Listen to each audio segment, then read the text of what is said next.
नमस्कार, अभिवादन। मैं दुर्गेंद्र चौहान और आप मंथन देख रहे हैं। उत्तर प्रदेश की राजनीति एक बार फिर जातीय धुरी के इर्द गिर्द घूमती नजर आ रही है। महोबा में 30 जनवरी को जल शक्ति मंत्री स्वतंत्र देव सिंह और विधायक ब्रजभूषण राजपूत उर्फ गुड्डू राजपूत के बीच विवाद से उठी लहरें कुर्मी बनाम लोध के रूप में पार्टी की चिंता बढ़ा रही हैं और सवाल उठा रही हैं कि क्या बीजेपी के अंदर खाने सब ठीक है या फिर बीजेपी में कई खाने बन गए हैं। लखनऊ में बीते रविवार को, जो कल ही भी बीता है, लोधी समाज का सम्मेलन आयोजित किया गया। विश्वेश्वरैया हॉल में आयोजित लोधी समाज के इस महासम्मेलन में मंत्री विधायक मौजूद थे। सम्मेलन में केंद्रीय मंत्री BL वर्मा और धर्मपाल सिंह की मौजूदगी का सियासी महत्व है। भाजपा विधायक ब्रजभूषण राजपूत एवं कैबिनेट मंत्री स्वतंत्र देव सिंह के बीच जो सड़क सरेआम झड़प हुई थी, उसमें संगठन ने गुड्डू राजपूत को नोटिस दिया है कि आपने एक मंत्री को सड़क पर रोककर पार्टी का डेकोरम तोड़ा है, जवाब दीजिए। और जब ये विवाद सुर्खियों में है तो उसके बाद फिर ये सम्मेलन भी खास महत्व रखता है। इस सम्मेलन के माध्यम से बीजेपी के भीतर जातिगत संतुलन को लेकर लोधी समाज ने बड़ा संदेश दिया है। ब्राह्मण विधायकों की बैठक के बाद प्रदेश अध्यक्ष पंकज चौधरी ने नोटिस दिया था, चेतावनी दी थी और कहा था कि अगर दोबारा हुआ तो बाहर कर दूंगा निकाल के। तो क्या लोधी समाज के इस बड़े आयोजन के बाद भी, जिसमें वरिष्ठ नेता और विधायक थे, क्या इसे उस परिधि में नहीं माना जाएगा जिस परिधि में ब्राह्मण और ठाकुर विधायकों की बैठक को माना गया था? और ये भी शिकायत थी ब्राह्मण विधायकों की, ब्राह्मण नेताओं की, कि ठाकुरों, जो ठाकुर नेता थे, ठाकुर विधायक थे, उनकी जब बैठक हुई कुटुंब के नाम पर, कुटुंब सम्मेलन के नाम पर, तो उनको भी कोई चेतावनी नहीं दी गई। तब भारतीय जनता पार्टी के नेता ये कहकर बच गए कि भाई पंकज चौधरी अध्यक्ष नहीं थे उस वक्त, नहीं तो देते वो। लेकिन ये बात ठीक नहीं। भारतीय जनता पार्टी किसी पंकज चौधरी, किसी अमित शाह, किसी नरेंद्र मोदी से नहीं चलती। भारतीय जनता पार्टी एक संगठन है जो, यही नेता बार बार ये कहते हैं कि यहाँ छोटा सा कार्यकर्ता भी अध्यक्ष हो जाता है। तो लोधी समाज क्या कहना चाहता है संगठनात्मक दृष्टिकोण से? क्या ये जल शक्ति मंत्री को लेकर जो चल रहा अंदर, उसको लेकर क्या कोई शक्ति दिखाई गई है कि भाई आपके पास जल शक्ति है तो हमारे पास संघे शक्ति है? अब संघे शक्ति की बात अगर चली है तो संघ का भी जिक्र हो गया। राष्ट्रीय स्वयंसेवक संघ के सर संघचालक मोहन भागवत जी ने कहा कि संघ में कोई जातिवाद है नहीं। किसी भी जाति का व्यक्ति, कोई भी हो, ओबीसी हो, दलित हो, पिछड़ा हो, एसटी हो, संघ के प्रमुख पद पर पहुंच सकता है, केवल ब्राह्मण ही नहीं। और ये बयान उस वक्त उनका आया जब बार बार ये कहा जाता है संघ में कि संघ के जितने सरसंघ चालक हुए, रज्जू भैया और एक दो लोगों को छोड़ दें तो सभी चित्त पावन ब्राह्मण हुए, ब्राह्मणों में भी चित्त पावन। तो जो उत्तर प्रदेश में जाति लड़ाई शुरू हुई, उसमें संघ, संगठन और सरकार का अंग, वो भी अपने अपने तरीके से गोटियां बैठाते नजर आ रहे हैं। बीजेपी के प्रदेश अध्यक्ष खुद भी ऐसे कुर्मियों के कार्यक्रम में गए थे जिसको लेकर सवाल उठे थे। तो क्या बीजेपी में जाति असंतोष अब खुले मंचों पर आने लगा है, या फिर जैसे जैसे चुनाव आ रहा है 2027 का, ये जातीय कुनबे अपनी अपनी दावेदारी बढ़ाने के लिए शक्ति प्रदर्शन कर रहे हैं? अगर सब कुछ ठीक है तो एक के बाद एक सम्मेलन क्यों है? ये एक पक्ष है। और जब प्रदेश अध्यक्ष ने कहा हो कि इस तरीके से जाति बैठकों से जनप्रतिनिधि दूरी बनाएं, तो फिर ये लोधी महासम्मेलन में इतने सारे जनप्रतिनिधि क्यों चले गए? इस सम्मेलन में प्रमुख रूप से पहुंचे बाबूलाल वर्मा, BL वर्मा, लोध बिरादरी से हैं। एक समय बाबूलाल वर्मा का नाम बहुत तेजी से चला था अध्यक्ष के लिए, लेकिन कहते हैं कल्याण सिंह के बेटे ने वीटो लगा दिया कि ना, बाबूलाल वर्मा नहीं, बाबूलाल नहीं, या तो मुझे अध्यक्ष बनाओ नहीं किसी तीसरे को बनाओ, और बाबूलाल रह गए। साक्षी महाराज 7-8 बार के सांसद, भगवा नेता, साधु, वो भी तमाम लोधी सम्मेलन कर रहे हैं देश भर में, वो भी लोधी बिरादरी से हैं।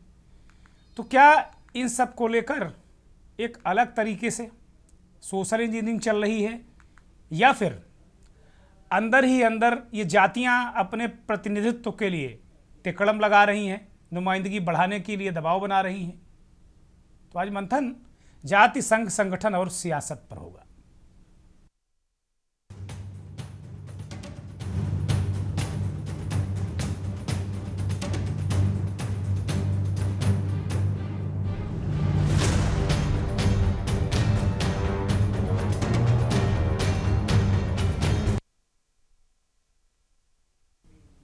तीन तस्वीरें स्क्रीन पर लाई जाएं। सम्मेलनों का इसमें जिक्र है, कब कब हुआ। 13 अगस्त 2025 को ये कुटुंब सम्मेलन के नाम पर, कुटुंब बैठक के नाम पर क्षत्रिय विधायक इकट्ठा हुए थे। उसके बाद फिर 23 दिसंबर 2025 को ब्राह्मणों की बैठक हुई, उसको लेकर हल्ला मचा, बवाल मचा। पहली बैठक क्षत्रियों की, उसमें कोई रिएक्शन नहीं, सब मुस्कुराते रहे। ब्राह्मणों ने बैठक की तो हल्ला मच गया कि अरे ब्राह्मणों ने क्या कर दिया। तमाम ब्राह्मण संगठन, इस पर उनका बयान है कि भाई ब्राह्मण खतरे में है। और 8 फरवरी को लोधी समाज का सम्मेलन लखनऊ में बहुत बढ़ चढ़ कर, आप देखिए धुआंधार तरीके से, अगर इस सम्मेलन के कुछ विजुअल और कुछ बयान होंगे, इस सम्मेलन में कौन क्या बोला तो वो भी हम सुनाएंगे। तो ये है दृष्टिकोण। अब अगर वो बयान और सम्मेलन के कुछ अंश हों और नेताओं ने क्या कहा तो सुनाई।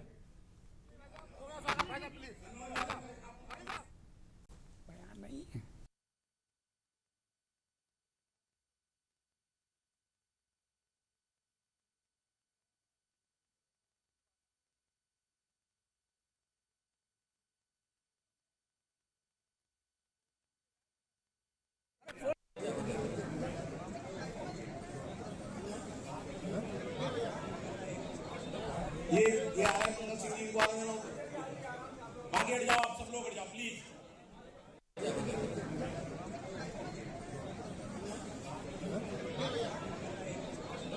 ये आ रहा है पंकज सिंह जी को, बाकी हट जाओ, आप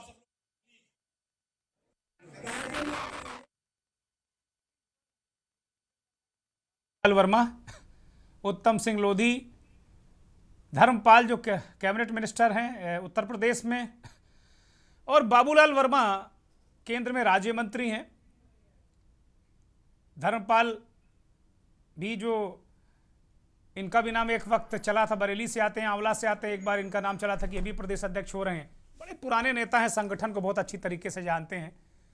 अब अखिल भारतीय लोधी महासभा का ये कार्यक्रम है, इन लोधी नेताओं को बुलाया गया। लोधी संगठित हो रहे हैं उत्तर प्रदेश में, ठीक ठाक आबादी है, और कोई 40-50 सीटें विधानसभा की, अच्छी खासी इनकी तादाद है लोधियों की। लोधी राजपूत और तमाम ऐसे नेता हुए हैं लोधी समाज में। कल्याण सिंह से बड़ा नेता तो हुआ ही नहीं, जो ओबीसी के सबसे बड़े नेता और लोधी समाज के सबसे बड़े नेता। लेकिन क्या कल्याण सिंह परिवार से ये विरासत, ये जो सर्वमान्य नेता होने का जो उनका दबदबा है, क्या वो कम करने के लिए ये कल्याण सिंह के ही कभी चेले रहे बाबूलाल वर्मा, धर्मपाल, साक्षी महाराज, ये सब जुट गए हैं और इनमें आपस में कटाजुज्ज है, या फिर उत्तर प्रदेश की सरकार को कुछ दिखा रहे हैं, केंद्र की सरकार को कुछ दिखा रहे हैं, या पार्टी के अंदर ही जातियों का शक्ति प्रदर्शन है, जैसे कभी संजय निषाद करते हैं, राजभर करते हैं, अनुप्रिया पटेल करती हैं और अपनी अपनी सीटें लेकर जाती हैं। तो क्या पार्टी के अंदर भी इस तरीके का प्रदर्शन हो रहा? पार्टी के अंदर सब पार्टी चल रही, और ये बात कही थी पंकज चौधरी ने कि पार्टी के अंदर पार्टी नहीं चलाने दूंगा, जब ये ब्राह्मणों ने बैठक की थी। तो पंकज चौधरी आप क्यों नहीं कह रहे हैं कि पार्टी के अंदर पार्टी क्यों चल रही भाई? क्यों नहीं कह रहे हैं वो? और मोहन भागवत साहब ने जो कहा है वो बिल्कुल ताजा बयान है, सुनिए। संघ का सरसंघ चालक कौन बने, तो कोई ब्राह्मण संघ का सरसंघ चालक नहीं बन सकता। कोई क्षत्रिय वैश्य शूद्र नहीं बन सकता, जो हिंदू है वही बनेगा।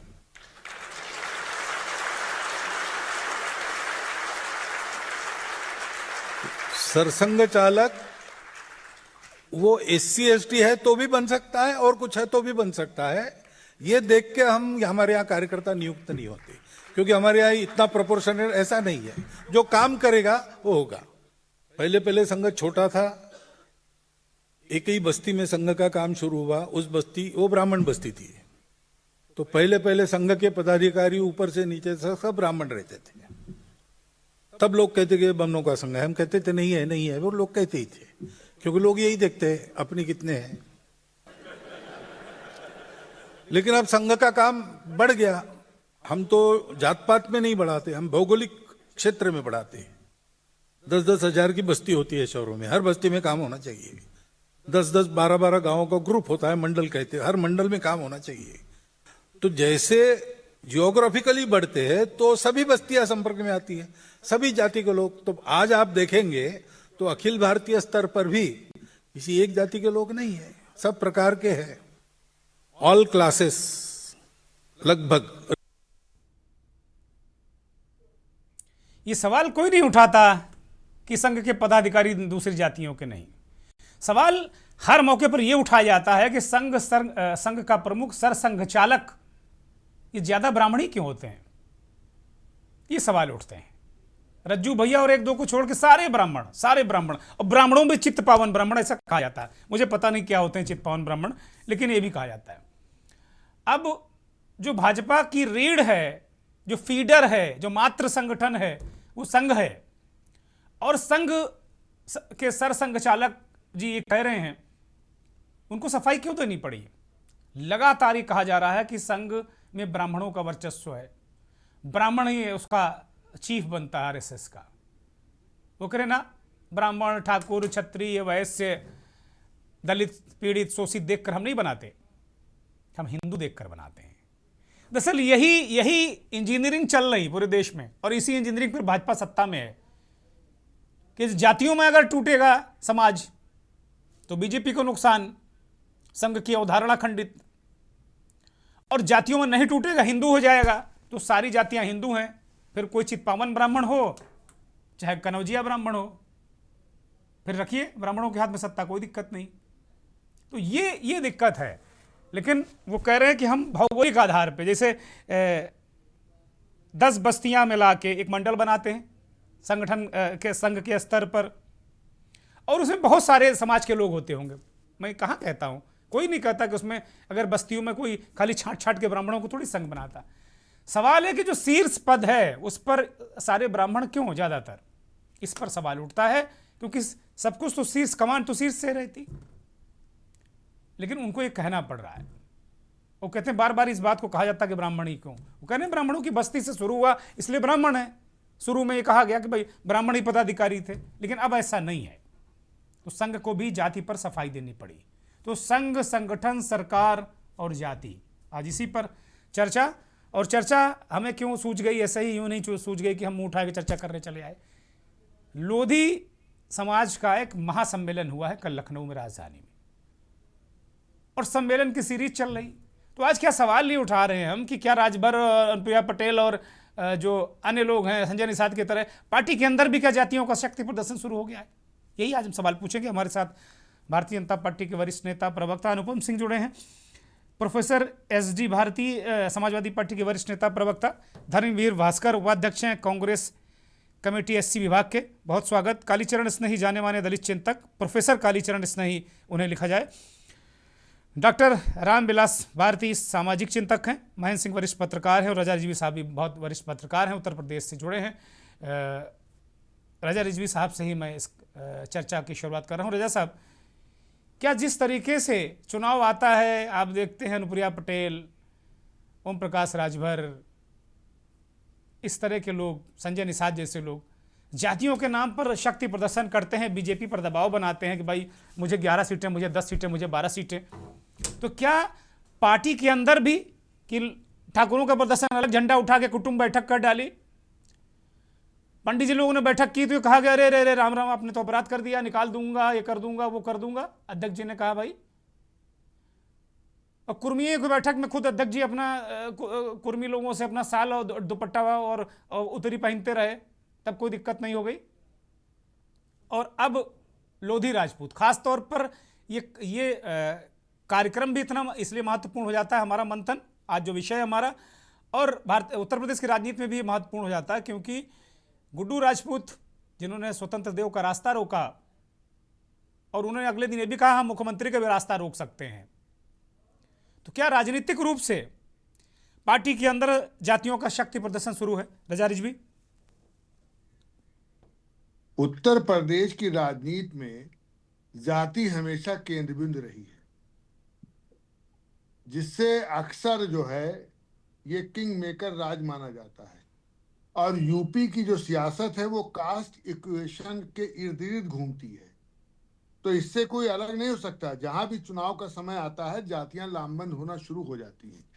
और आपने अभी अनुप्रिया का नाम लिया, तो उत्तर प्रदेश में कास्ट बेस पर जो है वो पार्टियां हैं, राजनीतिक पार्टियां, जैसे अपना दल कुर्मी समुदाय पर आधारित है, सुहेल देव भारतीय समाज पार्टी राजभर समुदाय पर आधारित है, तो कहीं न कहीं ये अब निषाद पार्टी मल्ला निषाद नाविक और मछुआरा समुदाय पर आधारित है, महान दल ये मौर्य शाक और कुशवाहा पर आधारित है।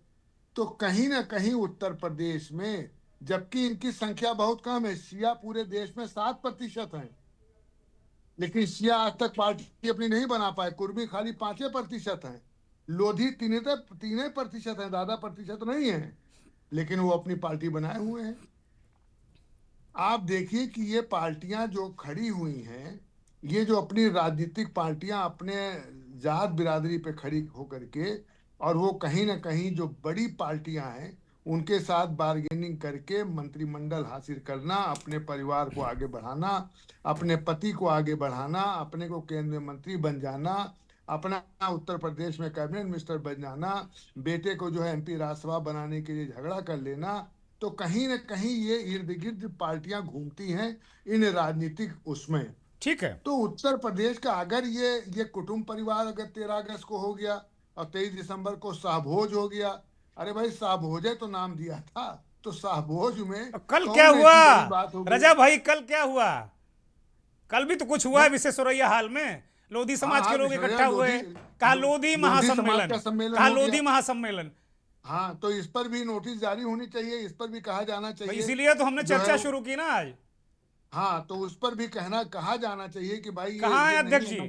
भारतीय जनता पार्टी अध्यक्ष जी कहाँ है? अनुपम सिंह बताइए भाई, कहाँ है अध्यक्ष जी आपके, जो उन्होंने अभी तक नोटिस नहीं जारी किया इन लोधी सम्मेलन में जाने वाले? बाबूलाल वर्मा को जारी करिए, धर्मपाल को जारी करिए कि भाई ये तो पार्टी के अंदर पार्टी चला रहे हैं आपके नेता, क्या कि भाई पार्टी के अंदर पार्टी चलेगी, लोधियों की पार्टी चलेगी। भारतीय जनता पार्टी के अंदर ठाकुरों की पार्टी, लोधियों की पार्टी, ब्राह्मणों की पार्टी, अब यादव का तो कोई वजूद है नहीं वहां पे, तो ये पार्टी के अंदर पार्टी चलेगी। जो बात कही थी पंकज चौधरी ने कि भाई पार्टी के अंदर पार्टी नहीं चलाने दूंगा। अनुपम सिंह, देखिए, बीजेपी देश की सबसे बड़ी लोकतांत्रिक पार्टी है। यहाँ समाज में हर वर्ग में संवाद होता है, चाहे वो ब्राह्मण हो, चाहे वो ठाकुर हो, चाहे वो लोधी हो, चाहे वो कुर्मी हो या दलित समाज हो। इसे असंतोष कहना राजनीतिक चश्मे से देखने जैसा रहता है। ये तो सामाजिक समरसता और संगठनात्मक संवाद का उदाहरण नहीं। असंतोष हमने कहा ही नहीं अनुपम सिंह, हमने कहा कि अपनी भागीदारी बढ़ाने के लिए क्या पार्टी के अंदर पार्टी चल रही, जैसे निषाद करते हैं, जैसे अनुप्रिया पटेल करती हैं, जैसे राजभर करते हैं, शक्ति प्रदर्शन 27 आ रहा, भाई मुझे ज्यादा सीटें चाहिए, कहीं पार्टी के अंदर पार्टी चल रही क्या? मेरा सवाल ये है। देखिए, पार्टी प्रदेश अध्यक्ष जी ने स्पष्ट रूप से कहा है कि पार्टी मंचों से जाति ध्रुवीकरण नहीं होना चाहिए, लेकिन सामाजिक संगठनों द्वारा अगर कोई कार्यक्रम या संवाद या सहभागिता पूरी तरीके से लोकतांत्रिक प्रक्रिया है। बीजेपी तो ब्राह्मणों को क्यों दे दिया था भाई? ठाकुरों को नोटिस दोगे नहीं अनुपम सिंह? अनुपम सिंह, ठाकुरों को नोटिस दोगे नहीं, और कुर्मियों को दोगे नहीं, लोधियों को दोगे नहीं, और कमजोर कौन बचा रहा? बेचारा ब्राह्मण। बेचारा नहीं है, खैर ब्राह्मण बहुत पढ़ा लिखा है अपने शक्ति बुद्धि पे, लेकिन बचा तो वही ना। तो ब्राह्मणों को उत्पीड़न क्यों कर रहे हो भाई आप लोग? सारे ब्राह्मण चिल्ला रहे हैं कि उत्पीड़न हो गया, उत्पीड़न हो गया। कहीं यूजीसी से हो जाता है, कहीं बैठकों से हो जाता है, कहीं पार्टी में हो जाता है।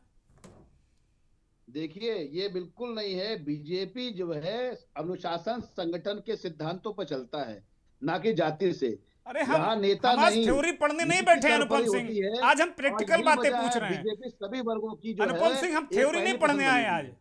हम आज प्रैक्टिकल बातें करेंगे। थ्योरी तो हमें भी पता है, संघ पता है, संगठन पता है, सब पता है हमें। हम थ्योरी नहीं पढ़ रहे, आज हम प्रैक्टिकल पूछ रहे हैं कि क्या पार्टी के अंदर पार्टी चल रही उत्तर प्रदेश में। और ये पंकज चौधरी ने खुद कहा, जब ब्राह्मणों ने बैठक की तो पंकज चौधरी ने कहा पार्टी के अंदर पार्टी नहीं चलने दूंगा। तो अब लोधी क्या कर रहे हैं भाई? कुर्मीन क्या कर रहे हैं? देखिए, वो भी मैंने अभी अयोध्या में आपसे सम्मेलन बोला कर है, रहे हैं। अध्यक्ष जी ने स्पष्ट रूप से बोला हुआ है कि अगर कोई मंचों पे जाति ध्रुवीकरण होता है वो गलत है। अरे कौन से मंच? लेकिन सामाजिक ब्राह्मणों ने तो कार्यक्रम आप अंदर रोक एक देंगे, बर्थडे की बैठक सहभागिता की थी, करना बर्थडे तो पर हमारी लोकतांत्रिक प्रक्रिया है। बर्थडे पर 30-35 ब्राह्मण समाज से विधायक हम खाना करके खाने तो पहुंच गए, तो राजनीति बड़ा कर दर्द ले हो गया सकते पेट में लोगों के भाई। ब्राह्मण विधायक 30-35 बेचारे खाना खाने बैठ गए, आपस में सुख दुख सही लिया कि मेरा काम नहीं हो रहा, मेरा काम नहीं हो रहा, तो उनको नोटिस दे दिया। अब यहाँ धर्मपाल मूछे फटकार के खैर बोल रहे हैं। और ये क्या कहते हैं इनको, आपके बाबूलाल वर्मा, वो भी कल्याण सिंह से बड़ा नेता बनने की तमन्ना रखे, वो भी लगातार कार्यक्रम कर रहे हैं। ये क्या हो रहा है? ये कौन सा संगठन चल रहा है भाई? अनुपम सिंह, जवाब नहीं लग रहा आज कोई आपके पास। नहीं, जवाब देखिए, मैं आपको पहले बता चुका हूं, बीजेपी में जाति आधारित राजनीति नहीं करती है। लेकिन अगर आप सामाजिक समरसता और विकास के आधारित पर राजनीति पर विश्वास करती है। अगर आप बोल रहे विश्वरैया के में कार्यक्रम हुआ था, तो अगर वो कार्यक्रम हो रहा, संवाद होता है, तो ये लोकतांत्रिक प्रक्रिया ये होना भी सम्मेलन नहीं चाहिए। है, महासम्मेलन है, लोधी महासम्मेलन। आप लखनऊ में नहीं लग रहा, लोधी महासम्मेलन है भाई। ये अध्यक्ष जी ने स्पष्ट रूप से कहा रखा है। बीजेपी में संगठनात्मक अनुशासन, नेतृत्व और विचारधारा के आधार पर चलती है। अरे हम भी पढ़े जाति के हैं, आधार पर चलती संघ है। की शाखाओं को हमने भी करीब से देखा, हम भी पढ़े हैं, यही सब पढ़ाया जाता है उसमें। भ्रम फैला के इसका राजनीतिक लाभ लेना चाहते हैं। और सर संघचालक ने भी आज सफाई दी है कि भैया खाली ब्राह्मण नहीं बनता, हम तो हिंदू देखते हैं। अब उसमें ब्राह्मण बन जाता तो हम क्या करें? सर संघचालक ने भी कहा कि हम जाति देखकर नहीं करते, हम तो हिंदू देखकर बनाते हैं। अब चूंकि ब्राह्मणों की बस्ती में संघ की शुरुआत हुई, और उसके बाद अब लगातार हम भौगोलिक आधार पे करते हैं, तो उनको कोई आकाशवाणी थोड़ी हुई, उनको क्यों सफाई दे रहे हैं भाई? वो दबाव बन रहा है कि ब्राह्मणों संघ को ब्राह्मण चलाते हैं और पार्टी में ब्राह्मण उत्पीड़ित हो रहा है। तो अजीब स्थिति है। चलिए, हमें लगता है कोई जवाब नहीं, आज संघ का प्रतिनिधि मेरे साथ होना चाहिए था। एक ब्रेक ले रहे हैं।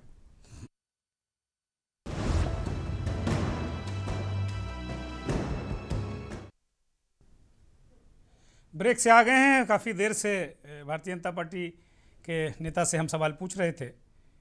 जाहिर सी बात है, अब इसका जवाब तो प्रदेश अध्यक्ष को ही देना है, वो देना चाहिए उनको। डॉक्टर रामविलास भारती सामाजिक चिंतक हमारे साथ जुड़े हुए हैं, और समाजवादी पार्टी के नेता प्रोफेसर HD भारती भी हमारे साथ जुड़े हुए हैं।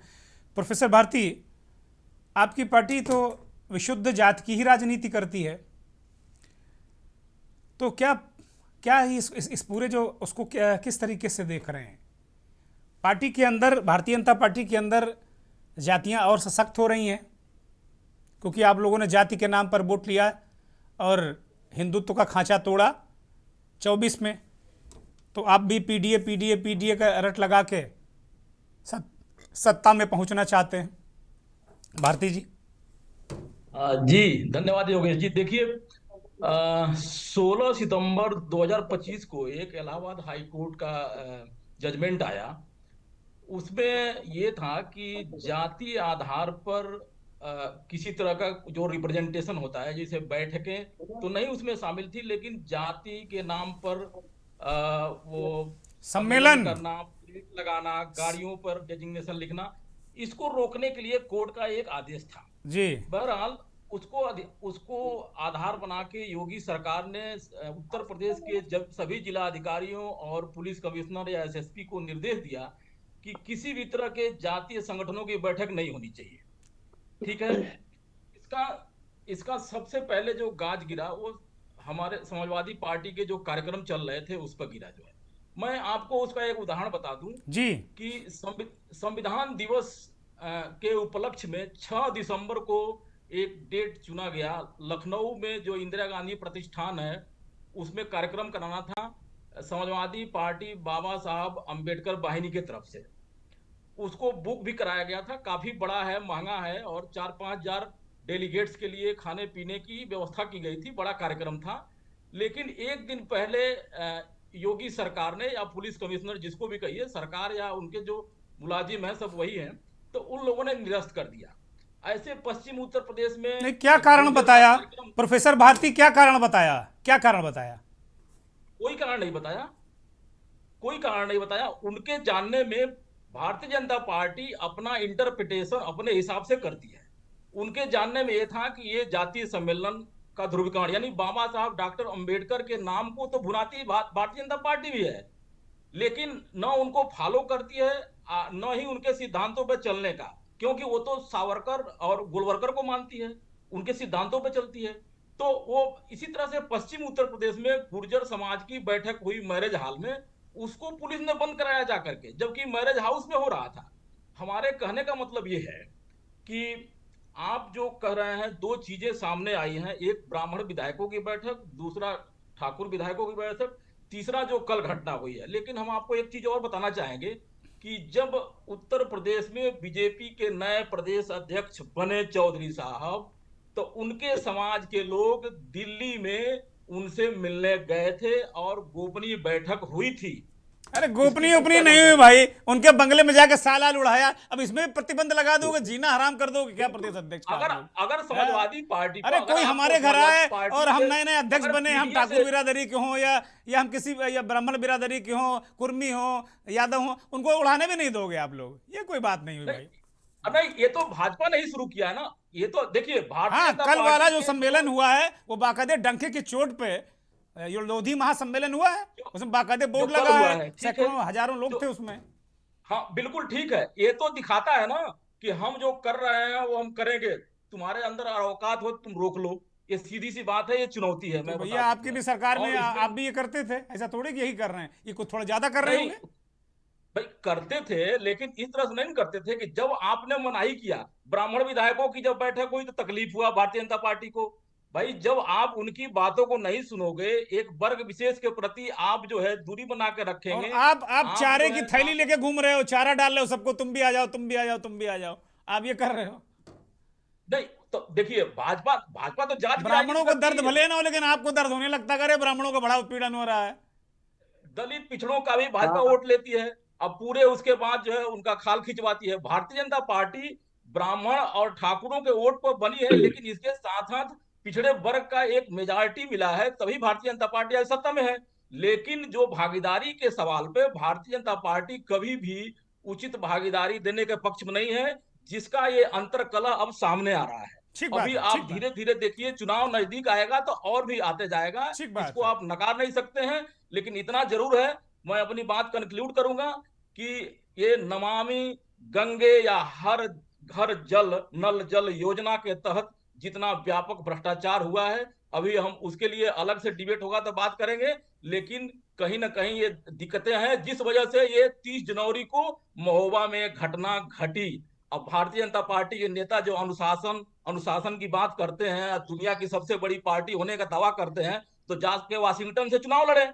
ठीक है, मोदी जी को वहीं से चुनाव लड़ाए भाई, अब तो उनके सबसे करीबी है, मित्र हैं। हमारे अरे कहने का ठीक है, मतलब मोदी ये जी को है जो करना कि होगा कर लेंगे देखिए, भाई।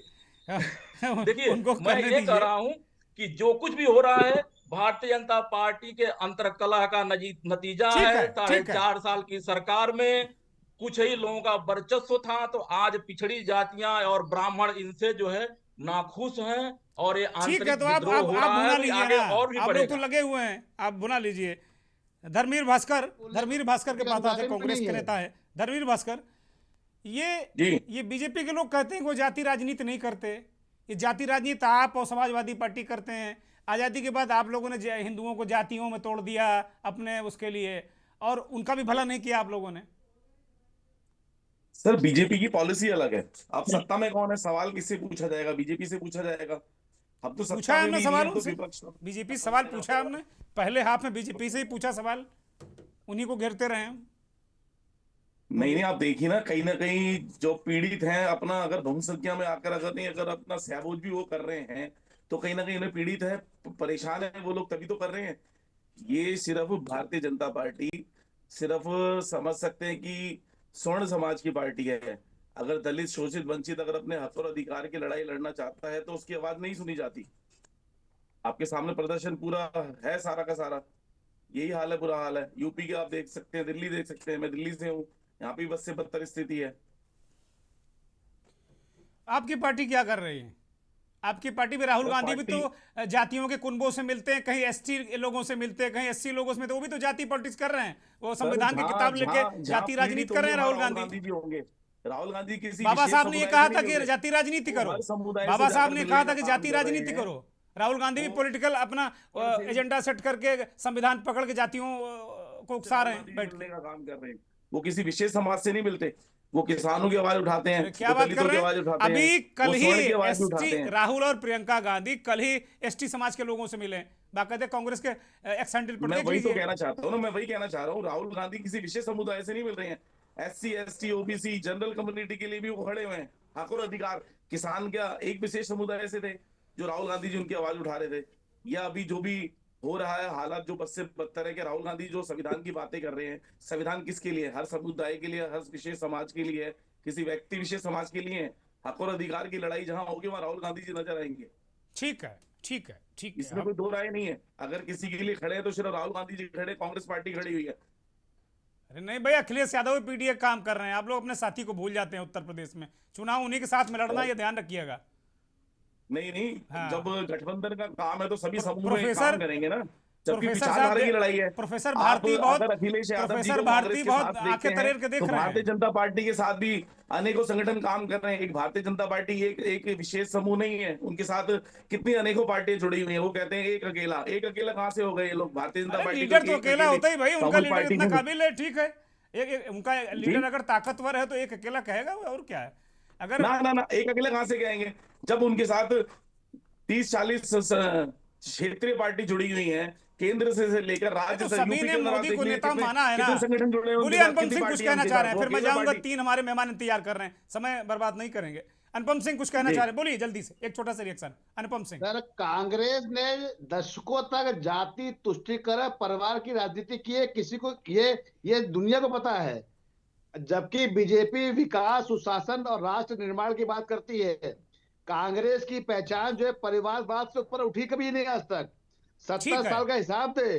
कांग्रेस ने देश को अंधेरे में रखने का कार्य किया है। ठीक है। कांग्रेस का मॉडल केवल सत्ता का मॉडल है। कांग्रेस जनता ने कांग्रेस को अतीत बना दिया है, अब वो दोबारा सत्ता में नहीं आने वाली। ये सपा के साथ कभी गठबंधन ठीक, ओके, ओके। वहां हरा देते हैं। हमारे साथ सामाजिक चिंतक डॉक्टर रामविलास भारती साहब बोल रहे हैं। ठीक है, ठीक है अनुपम सिंह, थैंक यू। रामविलास भारती साहब, इसमें नामकरण जातियां क्या उनके अंदर अब सत्ता की जो ललक है होनी भी चाहिए?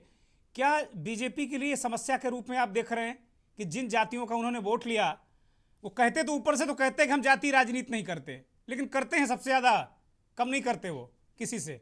बस ये है कि उनको वोट मिल जाता है। अभी तक 2024 में अखिलेश ने वो काम कर दिखाया। जाति की राजनीति में बोलने का अधिकार तक नहीं है। ठीक है, जो दशकों तक एक ही वर्ग की राजनीति करते आए हैं। ठीक है अनुपम भाई, ठीक है। तो क्या अंदर एक आंदोलन टाइप का शुरू हो गया पार्टी के अंदर? पार्टी, ये मेरा ये सवाल है आपसे रामविलास जी। जी, पहले तो आपको बहुत बहुत इस बात के लिए धन्यवाद कि आपने इस पर चर्चा कराई।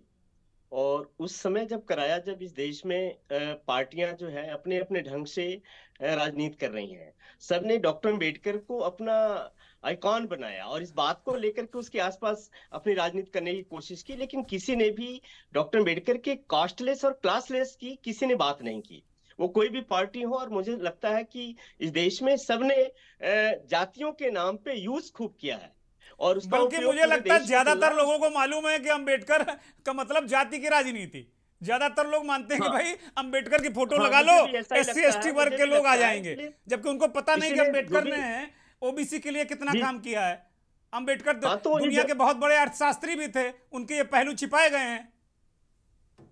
जी जी, छिपाए गए हैं, और बाबा साहब डॉक्टर अम्बेडकर को लोगों ने ठीक से नहीं पढ़ा, और जिसने पढ़ा भी अगर है तो उसको ठीक से लोगों के सामने प्रस्तुत भी नहीं किया, उनकी आइडियोलॉजी को, उनको सारी चीजों को। डॉक्टर जी अम्बेडकर साहब ने एक, मैं पॉलिटिक्स की मैं बात कर दूं, उन्होंने एक पॉलिटिकल संस्थान बनाई थी, संस्था बनाई थी बाबा साहब डॉक्टर अम्बेडकर ने। जी और जब वो पॉलिटिक्स में शुरुआत किया तो उन्होंने कहा कि जब भी कोई पॉलिटिक्स करेगा तो पहले इसमें प्रशिक्षण लेगा और उसके बाद वो पॉलिटिक्स करेगा। मुझे लगता है कि जो इसके अनुयायी लोग हैं, प्रशिक्षण की तो दूर की बात है, सबने राजनीति को अपना मुद्दा बनाते हुए इस देश में, जबकि इस देश की जो सामाजिक व्यवस्था है, निश्चित रूप से इंकार नहीं किया जा सकता। जातियां इस देश में सत्य है और सच्चाई है, लेकिन निश्चित रूप से जब समाज को अगर एकजुट करना है, देश को मजबूत करना है, तो इन जातियों से ऊपर उठ करके मुद्दों पे और एक बेहतर समाज का निर्माण, we the people of India, हम कैसे बन पाएंगे, हम भारत के लोग कैसे एक रूप में आकर के एक बेहतर, जो हम डेमोक्रेसी की बात करते हैं, उसकी जो परिकल्पना इन महापुरुषों ने देखा, मुझे लगता है कि सारी पार्टियों के लोग उससे काफी दूर हैं, और सबका मकसद एक ही है, और वो है सत्ता को किसी भी प्रकार से प्राप्त कर लेना, ठीक बात है जो मैं समझ पाया हूं। हाँ, ठीक है, थैंक यू भारती साहब। प्रोफेसर कालीचरण स्नेही इस देश के जाने माने सामाजिक चिंतक हैं। प्रोफेसर साहब, ये भारतीय जनता पार्टी के अंदर ये जो उछल कूद है, एक राजनीतिक विश्लेषक के तौर पर किस तरीके से आप देख रहे हैं?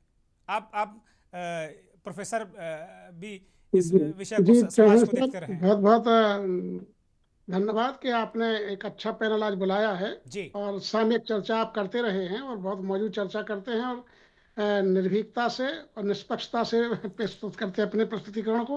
बहुत धन्यवाद। देखिए, भारत जो है कृषि प्रधान देश है, जितना ये सच है, उससे ज्यादा सच ये भी है कि भारत एक जाति प्रधान देश है। जी जाति की सच्चाई से मुंह नहीं मोड़ सकते हैं, जैसा कि आपने स्वयं कोट किया है कि आज मोहन भागवत को भी हिंदू के खोल से निकल करके जाति के स्तर पर आना पड़ा, और उन्होंने कहा कि जाति जो है सच्चाई है और जाति का प्रतिनिधित्व होगा।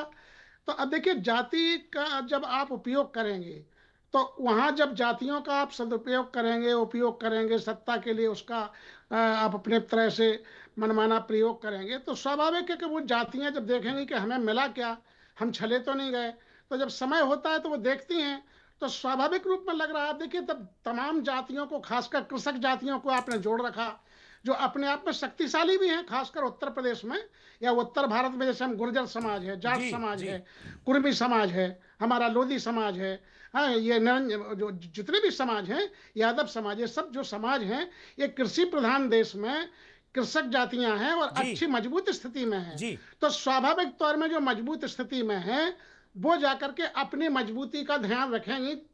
मंत्रिमंडल का विस्तार हो तब भी वो अपना दबाव बनाएंगी, टिकट का बंटवारा हो तब भी दबाव बनाएंगी, किसी भी प्रकार का हो तो दबाव बनाएंगी। अब आपने एक जो प्रश्न उठाया वो बहुत महत्वपूर्ण है कि जब ब्राह्मणों ने सम्मेलन किया तो बड़ा मुसीबत खड़ी हुई।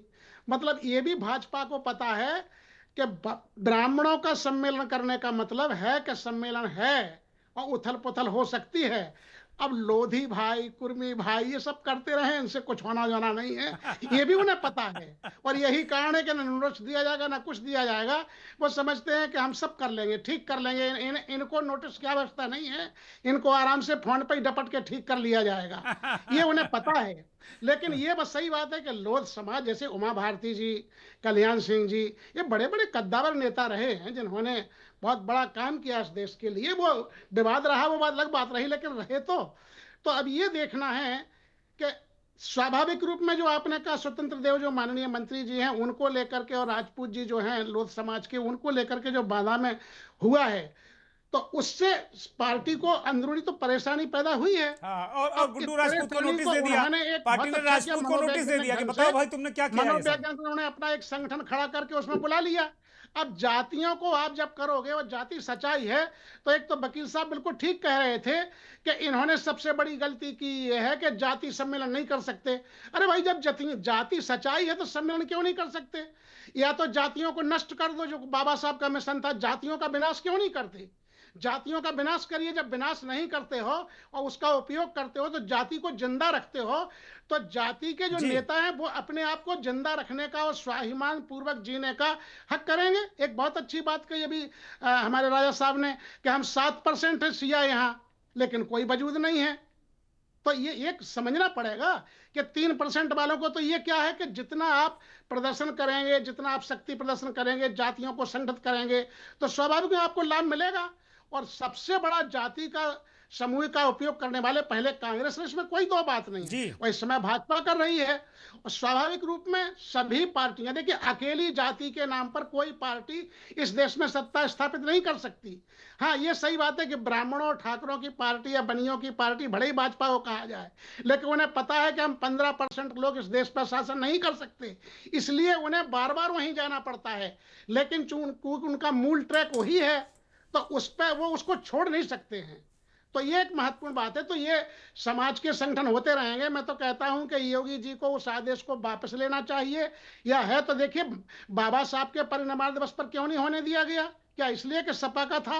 अरे बाबा साहब को याद कर रहे थे, स्मरण कर रहे थे, बाबा साहब के अनुयायी आए थे, उसमें कोई एक जाति के लोग भी नहीं आ रहे थे, उसमें सपा के तमाम कार्यकर्ता होते, उनमें सभी जातियों के लोग होते, उसमें हम बुद्धिजीवियों को भी बुला सकते थे, हम भी जाते।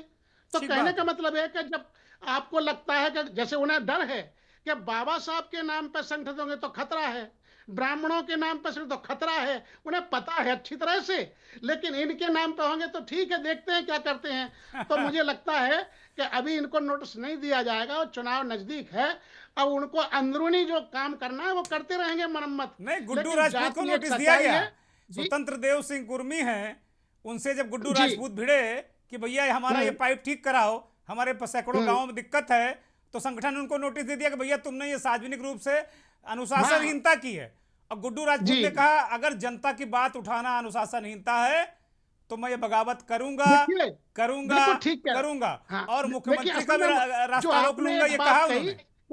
कि बरेली के माननीय जो हमारे विधायक हैं बाबूलाल जी, जी। उनको जब स्पीकर बनाने की बात आई तो स्वयं माननीय कल्याण सिंह के सुपुत्र ने विरोध कर दिया।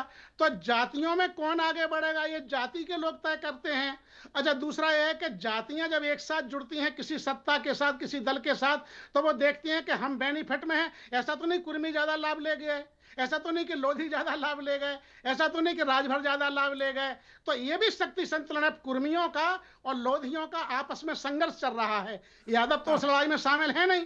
तो इन दो का वर्चस्व जो है ये है। अभी गनीमत है कि इसमें अपना दल की मैडम नहीं आई हैं, तो ये रहेगा। ये दो जातियां ठीक बात मुख्य है, जाति हैं महेंद्र उनकी, सिंह की तरफ ये जाते हैं। दो थैंक यू जातियां बहुत महत्वपूर्ण जाति हैं जो उनको वोट करती रही हैं। जी। तो इनका वर्चस्व जो है दिखाएंगे कि भाई कौन शक्तिशाली है। अब जैसे सपा कि के 7-8 में सांसद जैसे हैं कुर्मी, सपा ने 10-11 जी टिकट दिए, सपा ने 10-11 टिकट दिए और 7-8 कुर्मी सांसद जीत गए। तब सब पूरी भाजपा कुर्मी के पीछे दौड़ने लगी, कुर्मी कुर्मी कुर्मी कुर्मी, अध्यक्ष बिल्कुल बनाओ, बिल्कुल। कुर्मी ये करो, नहीं, कुर्मी कभी वो करो। कभी बीएसपी करते थे, पाल हुआ करते थे, सारी जाति मान्यवर कांसी राम साहब एक छतरी जबकि के नीचे लाए भारतीय थे, जनता का तब पार्टी के इन्होंने पास जाति के नाम पर बहुत तोड़ तगड़े दिया। कुर्मी नेता हुआ करते थे। पटेल राम कुमार जी वर्मा, राम कुमार वर्मा पहले लिखते थे, फिर युवा भाई कुर्मी बिल्कुल। नेता के रूप में स्थापित देखिए, करो तो पटेल लिखने हाँ, लगे। ओम नहीं, प्रकाश सिंह मानवर साहब ने ओम सबसे प्रकाश बड़ा सिंह को काम भी ये पटेल किया था लिखवाने कि लगे, तो राजनीति तो नहीं कुछ भी देखिए, कराने को तैयार रहती है भाई। मानवर साहब ने सबसे बड़ा काम ये किया था कि जो जाति के पिछड़ी जाति के नेता थे उनको एक छतरी के नीचे ले आए थे। भाजपा ने ये बड़ा काम कर दिया कि उनको छतरी को बिखेर करके अलग अलग टुकड़ों में खड़ा कर दिया। अब जब अलग अलग टुकड़ों में खड़ा कर दिया तो वो जांचते परखते हैं कि हमारा भारी है या हमारा बल है कि नहीं है पार्टी के अंदर। ठीक बात है, ठीक बात है। महेंद्र सिंह की तरफ जाएंगे। महेंद्र सिंह, मेरा मूल प्रश्न वही है, और स्नेही साहब ने कह दिया कि भाई जातियों के अंदर जब एस्पिरेशन होता है, वो उनको लगता है कहीं फला तो नहीं आगे बढ़ गया, और अगर कोई घटनाक्रम हो जाता है तो ट्रिगर पॉइंट हो जाता है। तो क्या ये जिस प्रकार जो बाहर से जो जाति संगठन है, जिनके विधायक भी सांसद भी हैं, चाहे ओम प्रकाश राजभर की पार्टी हो, चाहे अनुप्रिया पटेल हो, या फिर अन्य जो दल हो, निषाद पार्टी हो, क्या उसी तरीके से भारतीय जनता पार्टी जाने अनजाने में अंदर भी इस तरीके के ग्रुप पैदा कर लिए जो प्रेशर ग्रुप का काम कर रहे हैं? जाने अनजाने में नहीं, जानकर ही। और सारी राजनीतिक पार्टियां जो हैं ये इलेक्शन मैनेजमेंट का एक हिस्सा है। अच्छा। और ये बहुत माइक्रो लेवल पे मैनेज किया जाता है चीज़ों को, जितने कई तरीके से। एक तो जाति के आधार पर, दूसरा प्रभाव के आधार पर, तीसरा क्षेत्र के आधार पर। ये सारे माइक्रो मैनेजमेंट किए जाते हैं। और इसमें सभी पार्टियां हैं, कांग्रेस भी जमाने से ऐसे ही करती रही है, समाजवादी पार्टी हो या दूसरी और जितनी तेलुगु देशम पार्टी हो या साउथ की जितनी पार्टियां हैं, मायावती जी की पार्टी, सभी। चूंकि जाति एक सच्चाई है। देखिए, आप मान के चलिए 4,000 से 5,000 जातियां इस देश में हैं, और उनके बहुत सारे नेता हैं, प्रभावशाली नेता हैं। लेकिन उन जो जो पिछड़ी जातियां हैं या जो दलित हैं, SC STs हैं, उनको उतना प्रतिनिधित्व तो इस लोकतंत्र में नहीं मिला। तमाम संस्थाओं में, वो सिर्फ राजनीति नहीं, तमाम संस्थाओं में वो प्रतिनिधित्व तो मिला नहीं। तो अब उनको धीरे धीरे जिस तरीके से वो प्रभावशाली होते जा रहे हैं, वो अपना हक मांग रहे हैं। और हक मांगने का एक ही तरीका होता है इस देश में या दुनिया में भी, जहां आपके पास ताकत है, शक्ति है, एकता है, वहीं से आप कुछ ले सकते हैं। ठीक बात। और ये मंत्र सभी को पता है, वो किसी भी देश का व्यक्ति हो, ये मैं सिर्फ इंडिया की बात नहीं कर रहा हूँ। अभी आप देखिए, पूरा जियोपॉलिटिक्स में ट्रंप के पास ताकत है, तो ट्रंप ने पूरी दुनिया को हिला दिया। इसी तरीके से जाति आधार पर जातियों के एक जो गुट हैं, उनके अपने एक नेता हैं, और उनको ये लगता है कि मेरी जाति का, जैसे प्रोफेसर साहब भी कह रहे थे कि मेरा हक कैसे मिलेगा। बहुत साल हो गए मांगते हुए, वोटर्स बनते हुए, हक नहीं दिया किसी पार्टी ने, तो अब लड़के लेना पड़ेगा। तो कैसे? लोकतांत्रिक तरीके में ये होता है, आप सम्मेलन करो, जिस सम्मेलन में बहुत भीड़ है तो लगता है कि इस समाज के लोग बहुत ताकतवर हैं, इनको हमें अपनाना पड़ेगा। तो ये एक बहुत माइक्रो लेवल पे सारी पार्टियां करती हैं। अभी जैसे आप कोट कर रहे थे कि अखिलेश यादव ने किया लोकसभा चुनाव में, 10-11 कुर्मियों को टिकट दे, 8-7-8 जीत गए। ये क्यों हुआ? ये जाति के आधार पर, एक जिसको ये लोग कहते हैं कि बहुत हम एक सोशल इंजीनियरिंग कर रहे हैं, बड़ा सोफिस्टिकेटेड वर्ड इस्तेमाल करते हैं, यही सोशल इंजीनियरिंग है, ये और कुछ नहीं है। कि जहां जहां कुर्मी बिरादरी के लोग बहुमत में थे, ज्यादा थे जिन कॉन्स्टिट्यूंसीज में, वहां उनको टिकट दे दिया, बाकी सपोर्ट में आ गए, जीत गए। ये पूरा माइक्रो मैनेजमेंट है। और जब तक ये दुर्गेन जी जाति रहेगी इस देश में, तब तक इस तरीके के माइक्रो मैनेजमेंट रहेंगे। मजबूरी है, एक और बात है, मैं ये नहीं कह रहा हूं कि वो मजबूरी है। अगर आप इस तरीके का मैनेजमेंट नहीं करेंगे, नहीं जीतेंगे। शुरुआत में जब बीजेपी 2014 के चुनाव में आई थी, अमित शाह यहाँ पर लगे हुए थे, क्या कर रहे थे? वो सोशल इंजीनियरिंग ही तो कर रहे थे। अच्छा, तमाम। महेंद्र सिंह, अभी भागवत साहब ने कहा कि हम जाति देखकर सरसंघ चालक नहीं बनाते, हम हिंदू देखकर बनाते हैं। आंकड़े तो लेकिन ऐसा नहीं कह रहे हैं। आंकड़े तो ये कह रहे हैं रज्जू भैया को छोड़कर बाकी सब लोग तो चितपावन ही है। तो आंकड़े और उनकी कथनी करनी में थोड़ा सा अपने आप बन जाते हैं वो, ऐसा कुछ आटो में कह रहे हैं भैया, जो संघ में तमाम वर्ग जातियों के पदाधिकारी हैं। अब वो चूंकि बामनों की बस्ती से शुरू हुआ, तो शुरुआती पदाधिकारी बामन थे, तो टैग लगा दिया गया कि भैया बामनों का संगठन है। इसीलिए तो जाति सम्मेलन हो रहे हैं ये, इसीलिए कि जो ऑटोमेटिक बन जाते थे, अब वो ऑटोमेटिक नहीं बनेंगे। अच्छा, अचानक ये भागवत साहब को क्यों लगा कि ये कहा जाना चाहिए? क्यों लग रहा है? ये ताजा बयान है महेंद्र सिंह, बिल्कुल ताजा। हाँ, वो इसीलिए है। मैं कई समय से ये कह रहा हूं कि अभी जो राजनीति के केंद्र में दो चीजें हैं, एक ओबीसी सबसे टॉप पे है और दूसरा दलित। ये आप देखिए 2 दशक तक अभी ओबीसी राजनीति चलेगी, और ओबीसी को प्रभावित करने के लिए जो कुछ बन पड़ेगा वो करेंगे। हो सकता है अगला सर संचालक आपको ओबीसी कम्युनिटी से मिल जाए, ये कोई बड़ी बात नहीं है। ये करेंगे क्योंकि सत्ता बड़ी बड़ी चीज होती है, और सत्ता के लिए सब कुछ करना हो, जो कुछ भी करना होगा वो सब राजनीतिक मैं बहुत जिम्मेदारी से कह रहा हूं, अगले 4 नहीं होंगे। आप, अगर मैं जीवित रहा तो इसी मंच पर मिलेंगे, किसी और मंच पर मिलेंगे। आप देख ले, अगले 4 नहीं होते ओबीसी, अगला तो छोड़ दीजिए, 1 2 3 4, और ना ही दलित हो रहे हैं। क्योंकि ये नोट कर लीजिए, जब अभी तक नहीं बदले, और यही नहीं बदले जो उड़ाया जाता ना कि देखो हम हिंदू भाई, हैं। इसी की तो लड़ाई है, इसी की लड़ाई है, चाहे यूजीसी हो चाहे ओबीसी हो, लड़ाई यही है, बिल्कुल, और कुछ नहीं। और एक कवरिंग अम्ब्रेला क्या दिया था कि हम सब हिंदू हैं। हाँ, भाई हम कैसे हिंदू हैं? वही तो कहा उन्होंने कि हम हिंदू देखकर सरसंघ चालक बनाते हैं। हम हिंदू देखकर, हमारे बीच में जाति नहीं बराबरी देखते है, तो हिंदू कैसे हैं? सब हिंदू कैसे हैं? क्या सब समान हैं?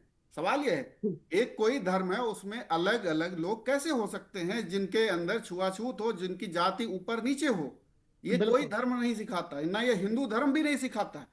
जिस धर्म की बात करते हैं, इनका कोई काल्पनिक धर्म होगा। हिंदू धर्म ऐसी बात नहीं सिखाता है कि ऊपर नीचे हो, सब बराबर होने चाहिए, सब बराबर होने। लेकिन कोई मानता है क्या? नहीं मान रहा कोई है नहीं। हमारी ये जाति, हमारी ये जाति, हमारी ये जाति, ये अछूत है। ये आप सोचिए, एक धर्म के अंदर एक ऐसी जातियां भी हैं जो अछूत हैं। अरे जो समझ जाति के लोग लोग कहते हैं कि भाई ये आरक्षण क्यों दिया जा रहा? लोगों को मिसकंसेप्शन है कि भाई ये आरक्षण कोई आर्थिक आधार पे है, ये सामाजिक आधार पे आरक्षण है, जिसकी बात बाबा साहब ने कही थी। आज भी बिहार की एक घटना आई, रोंगटे खड़े हो गए। मतलब मैं क्या कहूं, मुझे शर्म आई उस घटना पे, कि जो घटना करने वालों को शर्म नहीं आई कि एक दलित महिला, 90 साल की महिला, उसका उन महिला का देहांत हुआ, उनके परिजन लेकर घाट जा रहे थे, घाट जाने वाले रास्ते से लौटा दिया, नहीं जाने दिया वहां से, सड़क पे बिल्कुल। चिता लगा दी, सड़क पे, मतलब हद है।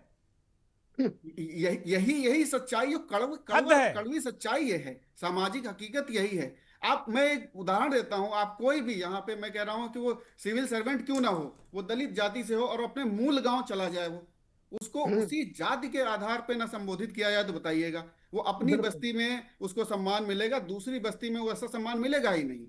तो आप ये सोचिए, जात इतना चिपक गई है लोगों के दिमाग में कि ये छोटी जाति का है। कैसे छोटी जाति का है? क्या उसके 2 हाथ पैर नाक कान नहीं है क्या? सब और कुछ एक विमर्श, समाज में कुछ लोग हैं बहुत मुट्ठी भर हैं, लेकिन वो ऐसा विमर्श बनाते हैं, वो ऐसा विमर्श बनाते हैं, ऐसा विमर्श बनाते हैं कि मतलब वो ऐसा लगता है कि हाँ, सबसे ज्यादा उन्हीं की संख्या है और उनकी बपौती है। बिल्कुल और वो बिल्कुल। राष्ट्रवादी भी हैं, वही राष्ट्रवादी भी हैं। उन्हीं के इर्द गिर्द सब कुछ है, उन्हीं के इर्द गिर्द जी। सत्ता है, उन्हीं के इर्द गिर्द सारे प्रोफेसर भारती, जितने तंत्र हैं, वो सारी प्रोफेसर चीजें हैं। भारती कह रहे हैं, रामविलास भारती की वो राष्ट्रवादी भी हैं। बोलिए भारती साहब, जल्दी से, फटाक से, कार्यक्रम मैं यही खत्म कह होने रहा वाला हूँ है। कि वही लोग जो इस तरीके की दुहाई देने वाले हैं, क्योंकि उनका एक ऐसा कंसेप्ट है कि हर चीज को वो राष्ट्र से जोड़ देते हैं। और आम आदमी जो इस देश का है ना, वो राष्ट्र को बहुत इमोशनली लेता है, तो वो जाति को भी या अपनी पॉलिटिक्स को भी उसी से इसलिए जोड़ देते हैं ताकि उस पर आदमी कोई विरोध न कर पाए। तो इसलिए निश्चित रूप से इस देश की जो जाति व्यवस्था, सबने कहा और इस बात को एक्सेप्ट भी किया कि जाति इस देश की सच्चाई है। दरअसल अब दिक्कत कहाँ से हो रही है कि पहले जिन लोगों ने जातियां बनाई और जिसने जाति का खूब उपयोग किया, आज उन्हीं के लिए खतरा साबित होने लगा। क्योंकि कभी तो उन्होंने यूज किया, लेकिन जब वो दूसरे ने उसको अपना हथकंडा, अपना उस बहुसंख्यक होने के नाते, तो अब उनको पेन हो रहा है, उनको अब कष्ट हो रहा है, तो इसलिए करें, उसका हिंदू हो विरोध जाओ, कर रहे हिंदू हैं। हो जाओ, और हिंदू इसलिए हो उनको जाओ। लगता है, अनुपम सिंह, तब हिंदू का नारा लगा देते हो, हिंदू खतरे में है। तब हम हिंदू का नारा लगा अनुपम देते हैं। सिंह, जी जी। तब हिंदू खतरे में आ जाता है और राष्ट्र खतरे में आ जाता है। बोलो भाई। देखिए, जैसे कि अभी मोहन भागवत जी का बयान की अभी बात हो रही थी, मोहन भागवत जी का बयान जो है वो हिंदू समाज मतलब होता है समरस समाज। आरएसएस जो है वो समाज को जोड़ता है, तोड़ता नहीं है। भागवत जी की सोच ये तो हमेशा किसी ने एकता नहीं की कहा कि होती है, तोड़ता है, राजनीति की किसी ने नहीं। नहीं कहा यहाँ पे पूरी डिबेट में। देखिए, आज आज जो बयान लोग जो तोड़ रहे हैं वो समाज को बांटना चाहते हैं। आरएसएस ने कभी भी समाज को जो है वो तोड़ने नहीं दिया, हमेशा जोड़ने का संगठन बनाया गया है। आरएसएस जो है राष्ट्र निर्माण की बात करता है, वोट राजनीति नहीं करता है। अगर हिंदू में जिस वोट जिस की राजनीति जो करवाता है, करता हिंदू में नहीं है, सब जाति है, करता नहीं है। जो सारे व्यक्ति जो नेता, है उस देश के लेवल जो पे बड़े रहता नेता हैं, वो है, सब संघ की उपज हैं, राष्ट्र के बारे संघ में के चिंतन स्वयं करता सेवक हैं। है। वो करवाता है, खुद नहीं करता। वो किंग मेकर है, किंग नहीं है भाई। बहुत सारे लोग इस दुनिया में हो जो किंग मेकर हुए हैं। रजा रिजवी, ये क्या बात हुई कि भाई हम जाति पर नहीं करते, लेकिन काम वही करेंगे। और भारतीय अगर जनता कोई पार्टी बोलेगा जो कि है आज राष्ट्र सोशल खतरे में आ जाता इंजीनियरिंग है, जो है वो वोट बैंक नहीं है, उसका तो राष्ट्र ठीक है। बैंक रजा है। साहब को बोलने दीजिए। बीजेपी अनुपम ने सिंह, थैंक यू। हमेशा अनुपम देखिए, सिंह, थैंक यू। रजा साहब, आज जो समाज जो देख रहे हैं, अनुपम जिन सिंह, लोग अपने आप को गिरबान पे हाथ थैंक यू, देखेंगे, थैंक यू, तो धन्यवाद। गिरेबान पे वो झांक लेंगे। बोलिए रजा रिजवी, जल्दी से। की राजनीति की है इन्होंने। रजा साहब अनम्यूट करिए, आपकी आवाज नहीं आ रही, इसलिए लोग फायदा उठा रहे हैं। बोलिए रजा साहब, अब भी आवाज नहीं आ रही। अरे क्या हो गया रजा साहब?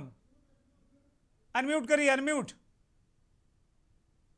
लो, इतनी महत्वपूर्ण बातें दर्शकों तक जाएगी। बोलिए बोलिए बोलिए। हेलो, आवाज आ गई? अरे बोलिए बोलिए बोलिए, बिल्कुल बुलंद आवाज आ ऐसा है, रही। मैं अनुपम सिंह से कहना चाहता हूं, जो इतनी देर से सामाजिक समरसता और सहभागिता और राष्ट्र निर्माण और समाज को जोड़ो भाई। अरे भैया, आज इतनी बढ़िया डिबेट जाति संघ संगठन और सियासत पर हो रही है।